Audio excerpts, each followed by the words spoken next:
कोई उसकी कॉपी कोई इसकी कॉपी, सब घिसते पेंसिल मैंने घिस दी कॉपी। 10 वाला पेन और 20 की कॉफी, हालत इनकी करी चाय में डूबे बिस्किट टॉसी। अभी देखे मुझे भागे रखे सर पर पैर, मुड़ के ना देखेंगे घर तक, ये मेरे कागज मेरे शब्दों से लथपथ है। माइक करा लोड फिर रैप पर खट। तो हेलो गाइस, कैसे हैं आप सब लोग। पिछले क्लास में हमने पढ़ा था गुप्त एम्पायर के इम्पोर्टेंट रूलर्स के बारे में। तो अगर आपने मेरा पिछला वीडियो नहीं देखा है तो भाई इट्स माय हम्बल रिक्वेस्ट, पहले वो जाके देखो। एग्जाम में बहुत सारे ऑब्जेक्टिव्स उस वाले टॉपिक से ज़रूर बनते हैं।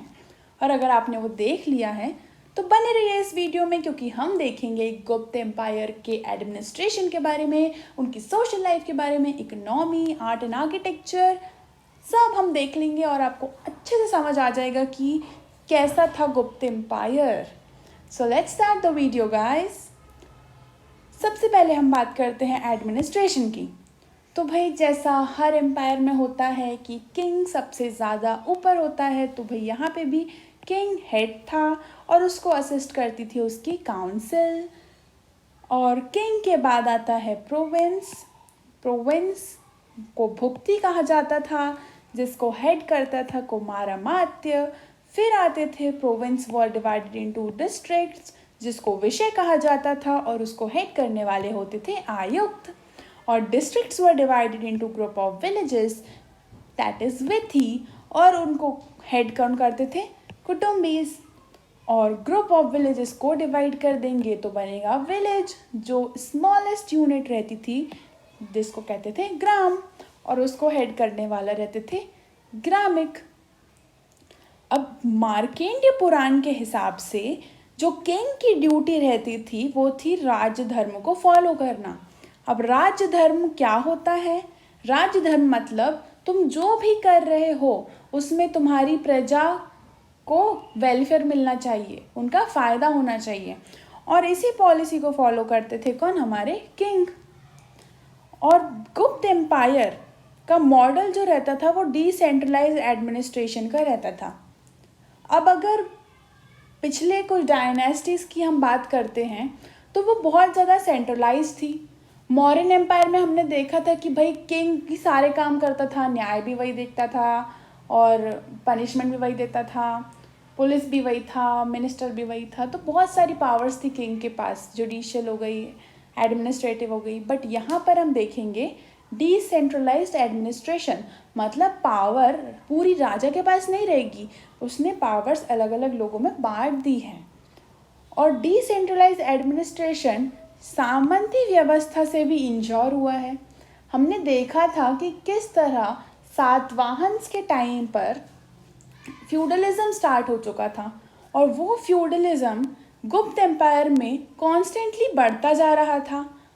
आपने अगर मेरा वो वाला वीडियो नहीं देखा है पोस्ट मौर्यन, तो पहले वो जाके देखिए, आपको समझ में आएगा। फ्यूडलिज्म डिटेल में मैंने वहाँ समझाया है। तो ये फ्यूडलिज्म की वजह से ऑटोमेटिकली डिसेंट्रलाइजेशन होता जा रहा था।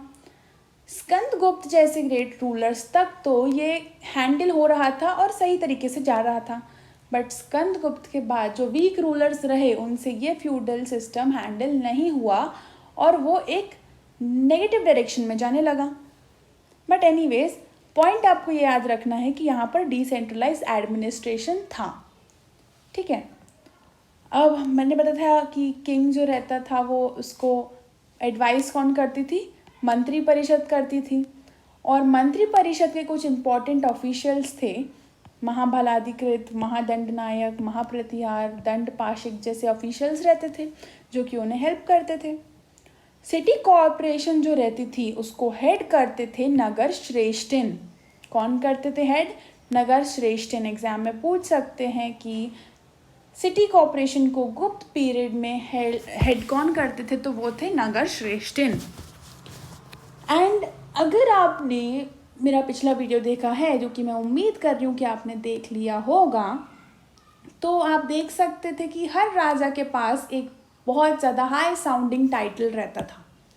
उसके पहले अगर मौर्यन एम्पायर से कंपेयर करके देखें तो एज सच वो लोग टाइटल नहीं लेते थे, बट ये अपनी प्रतिष्ठा बताने के लिए बहुत बड़े बड़े टाइटल लेते थे, जैसे कि परम भट्टारक, महाराज धीराज। तो ये भी एडमिनिस्ट्रेशन के अंदर ले सकते हो आप। फिर आते हैं इकोनॉमी के बारे में। तो इकोनॉमी तो बेसिकली एग्रीकल्चरल इकोनॉमी थी, उनसे जो रेवेन्यू मिलता था वही किंग की इनकम होती थी और उसी से आर्मी भी मेंटेन करते थे। ट्रेड बहुत ज़्यादा फ्लरिश हो गया था इस टाइम पे, ट्रेड फ्लरिश हो गया था, internal as well as external trade. और कुछ इंपॉर्टेंट पोर्ट्स के नाम यहाँ पे लिखे हैं, ये एग्ज़ाम के लिए बहुत बहुत बहुत ज़्यादा इम्पॉर्टेंट है। सबसे पहला पोर्ट है ताम्रलिप्ति, फिर है Ghantasala and then it's Kandur. I hope आपको ये याद हो जाएगा, ताम्रलिप्ति, घंटाशाला और कंदूर। ठीक है, JKT या जैसे भी याद करना है कर लीजिएगा, नॉट अ बिग डील। फिर टैक्स की अगर हम बात करते हैं तो टैक्स जो है वो 1/4 से 1/6 तक वेरी कर सकता है और अलग अलग टैक्स के नाम थे जैसे भाग, भोग, बाली, ऊपरी कर। तो आपको हो सकता है कि वो 4 ऑप्शन में 4 टैक्स के नाम दे दें और पूछें कि इनमें से कौन सा गुप्त पीरियड के टाइम पे लगने वाला टैक्स है, तो वो क्या है, भाग, भोग और बाली और ऊपरी कर। ठीक है, या हो सकता है आपसे ये पूछें कि भाई ऊपरी कर क्या है, तो वो क्या है, टैक्स है। तो इस तरह से क्वेश्चन को अलग अलग डायमेंशन से देखना सीखिए, तभी आप एक सही आंसर अटेम्प्ट कर पाएंगे। ठीक है, इंडस्ट्रीज़ बहुत ज़्यादा फ्लरिश हुई थी, उन्हीं में से सबसे ज़्यादा इम्पॉर्टेंट इंडस्ट्री जो थी वो थी टेक्सटाइल इंडस्ट्री। और आगे बढ़ते हैं और देखते हैं कि गोल्ड कॉइन्स भी थे, सिल्वर कॉइन्स भी थे। गोल्ड कॉइन तो मैंने आपको पिछले वीडियो में बता दिया था कि उन्हें कहा जाता था दिनार, वाइल सिल्वर कॉइन को कहा जाता था रुपये का। इम्पॉर्टेंट फैक्ट है, सिल्वर कॉइन को क्या कहा जाता था, रुपये का। और मेजर ट्रेड सेंटर जो थी वो था उज्जैन, कमर्शियल कैपिटल थी भाई गुप्त एम्पायर की, कौन, उज्जैन। श्रेणी सिस्टम होता था भाई, श्रेणी कौन होते थे, ट्रेडर्स या मर्चेंट्स को उस टाइम पे श्रेणी कहा जाता था। याद रखिएगा भैया, वो पूछ सकते हैं आपसे कि ट्रेडर्स और मर्चेंट्स को क्या कहा जाता था, तो कहा जाता था क्या, श्रेणी। और ये पूरे ट्रेडर्स और मर्चेंट्स के ग्रुप्स को जो हेड करते थे उन्हें कहा जाता था श्रेष्ठन। क्या कहा जाता था, श्रेष्ठन। अब हम बात करते हैं सोसाइटी के बारे में। तो रिजिड कास्ट सिस्टम था, वही जो पुराना चला आ रहा था 4 वर्ण सिस्टम, वो यहाँ पे भी कंटिन्यू था बट रिजिड था। और बहुत सारी सब कास्ट इमर्ज हो गई थी। ये सब कास्ट के बारे में अभी तक हमने कभी नहीं पढ़ा था, बट यहाँ पर सब कास्ट आ गई थी, शूद्र के भी पार्ट्स बन गए थे। और चांडाल नाम की जाति का यहाँ पे पहली बार उल्लेख मिला है, जो कि अनटचेबल्स थी, बहुत बहुत ज़्यादा इम्पॉर्टेंट। चांडाल जाति किस समय की थी, तो वो गुप्त एम्पायर के टाइम की थी एंड दे वर अनटचेबल्स। ठीक है, इंटरकास्ट मैरिज हमको देखने को मिलती थी। फॉर एग्जाम्पल, अगर आपने मेरा पिछला वीडियो देखा है तो उसमें मैंने बताया था कि प्रभावती और रुद्रसेन ने शादी करी थी। तो रुद्रसेन जो थे वो ब्राह्मण थे और प्रभावती जो थी वो क्षत्रिय थी, और इन दोनों की शादी हो गई थी, तो मतलब इंटरकास्ट मैरिज होती थी। ठीक है, विमेन की कंडीशन की बात करें तो बेटर ही थी, बहुत ज़्यादा अच्छी तो नहीं कहेंगे, बट बाद में जाके जिस तरह से विमेन की कंडीशन का सत्यानाश हो गया था, बट कंपैरेटिवली जो थी यहाँ पर तब भी विमेन्स को थोड़ी रिस्पेक्ट मिलती थी। पर्दा सिस्टम यहाँ पे भी नहीं आया था, अपर क्लास की विमेन को एजुकेशन मिलती थी। सती तो अभी भी होती थी और विडो रीमैरिज भी होती थी, ये अच्छी बात है। ठीक है, भानुगुप्त का एरन अभिलेख जो है उसमें सती होने का प्रमाण सबसे पहले मिला है। वेरी इम्पॉर्टेंट, किस इंस्क्रिप्शन से सती होने का पहली बार प्रमाण मिला, वो था भानुगुप्त का एरन इंस्क्रिप्शन। कहाँ पर है, मध्य प्रदेश में। ठीक है, आई होप आपको सोसाइटी के बारे में कुछ जानकारी मिली गई होगी, समझ में आ गया होगा। अब हम बात करते हैं कल्चर पे। आर्ट एंड आर्किटेक्चर भी इसके अंदर ही आएगा और इसी वजह से इसे गोल्डन एज ऑफ इंडिया कहा जाता है, स्पेसिफिकली आर्ट और आर्किटेक्चर की दृष्टि से। वास्तुकला बहुत थी, चित्रकला बहुत अच्छी थी, मूर्तिकला बहुत अच्छी होती थी, साहित्य कला में भी विकास हुआ था, और इन्हीं अलग अलग एरियाज़ में डेवलपमेंट की वजह से गुप्त पीरियड को क्या कहा जाता है, गोल्डन एज ऑफ इंडिया। ठीक है, देखते हैं भाई ऐसा क्या कर दिया था उन्होंने। नागर स्टाइल प्रोमिनेंट हो गई थी भाई उस टाइम पे। अब नागर स्टाइल क्या होती है, देखिए इंडिया को अगर 3 पार्ट में डिवाइड करके देखें तो जो नॉर्थ पार्ट में टेम्पल बिल्डिंग या किसी भी आर्ट की जो स्टाइल होती है उसे कहते हैं नागर style. Central part of India में होती है बेसर स्टाइल, और सदर्न इंडिया में क्या होती है, Dravid style.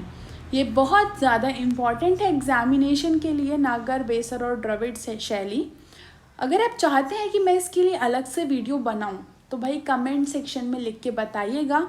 So depending upon how many people comment और कितने सारे लाइक्स आते हैं इस वीडियो पे, मैं वो वीडियो बना दूंगी। अगर ज़्यादा से ज़्यादा लोग कमेंट करेंगे और लाइक करेंगे इस वीडियो को तो मैं समझ जाऊंगी कि भाई जेन्युइनली आप लोग को वो चाहिए और मैं वीडियो बना दूंगी, नॉट अ बिग डील। ठीक है, टेम्पल्स की अगर बात करें तो दशावतार टेम्पल जो है यूपी में, ये इम्पॉर्टेंट है, गुप्त पीरियड के टाइम पे ही बना था। और कालिदास भाई, पिछले वीडियो में मैंने अच्छे से डिस्कस किया था कालिदास को, चंद्रगुप्त टू के नवरत्नों में से एक थे, पोइट थे और प्ले राइटर थे। उन्होंने किताबें लिखी, पोएम्स लिखी, ड्रामा लिखे। तो मैंने बताया था आपको कि बहुत ज़्यादा ज़रूरी है उनकी रचनाओं को याद रखना, एग्ज़ाम में पूछा गया है और पूछा जा सकता है बाद में भी। ठीक है, मैंने आपको ट्रिक बताई थी, क्या थी वो, MMRR और KA। आई होप आपको भी याद होगी। खुद की भी ट्रिक है, डेवलप कर सकते हो आप तो करो बिल्कुल, पर याद करो, कुछ भी करके याद करो। ठीक है, नेक्स्ट इज विशाख दत्त, जिनके 2 ड्रामाज इम्पॉर्टेंट थे, मुद्र राक्षस और देवी चंद्रगुप्तम। मुद्र राक्षस और देवी चंद्रगुप्तम। ठीक है, पंचतंत्र जो थी उसकी रचना किसने करी थी, विष्णु शरण ने। और कामसूत्र की रचना किसने की थी, वात्सायन ने। अब कुछ साइंटिफिक लिटरेचर्स भी थे जिसमें कोई स्टोरी नहीं लिखी थी, कुछ साइंस से रिलेटेड स्टोरी नहीं थी, साइंस से रिलेटेड बुक्स थी, जैसे कि आर्यभट्ट ने लिखी थी आर्यभट्टियम, जो कि बेसिकली एल्जेब्रा, ज्योमेट्री, ट्रिग्नोमेट्री या मैथ से रिलेटेड चीज़ें इसमें थी। याद रखिएगा, आर्यभट्ट ने क्या लिखी, आर्यभट्टियम। इसे याद करना तो कोई बिग इशू होगा नहीं भाई, सेम सेम ही है नाम।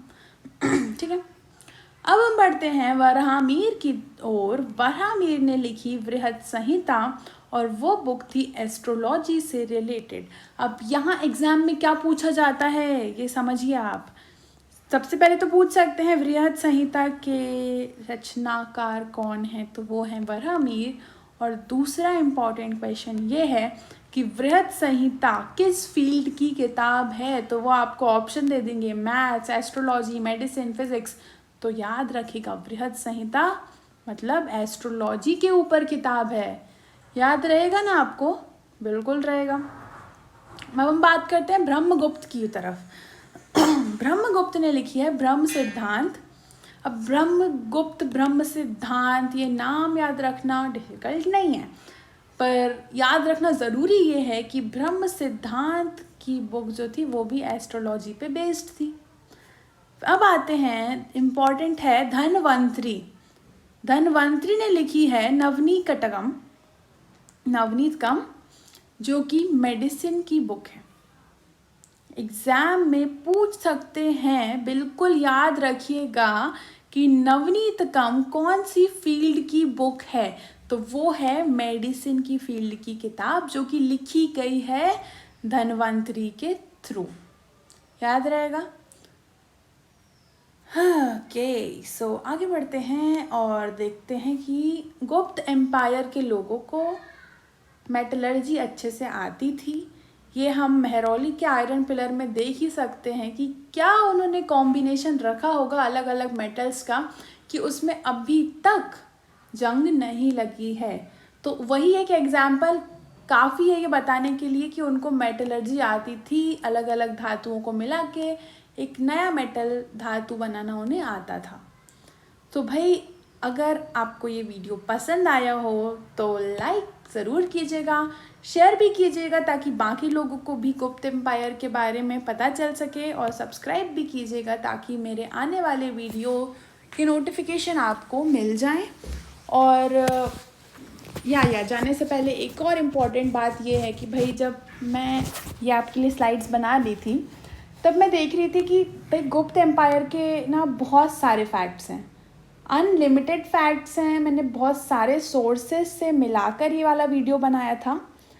ये मैंने पहले कभी किसी वीडियो में नहीं बोला है कि आप किसी और सोर्स को प्रेफर कीजिएगा, बिकॉज़ मैं बहुत सारे सोर्सेज को प्रेफर करके आपके लिए वीडियो बना के लाती हूँ।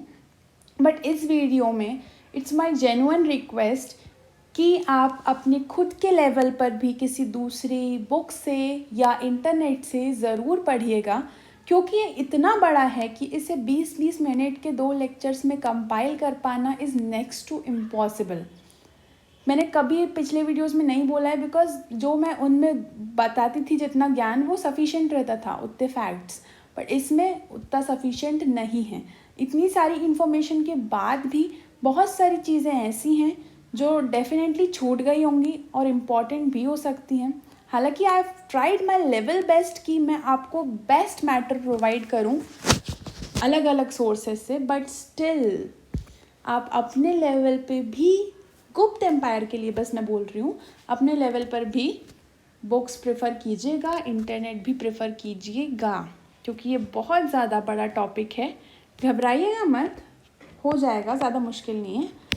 2-3 बार पढ़िएगा, सब आसानी से समझ आ जाएगा। और अगर आप चाहते हैं कि मैं इसका ऑब्जेक्टिव का वीडियो भी लाऊं जिसमें कुछ ऑब्जेक्टिव टेस्ट टाइप का हो, तो आप कमेंट सेक्शन में लिख के बता दीजिएगा, मेरा नेक्स्ट वीडियो उसी पे आ जाएगा। ठीक है, so that is it for today guys. मिलेंगे आगे, till then bye bye and take care.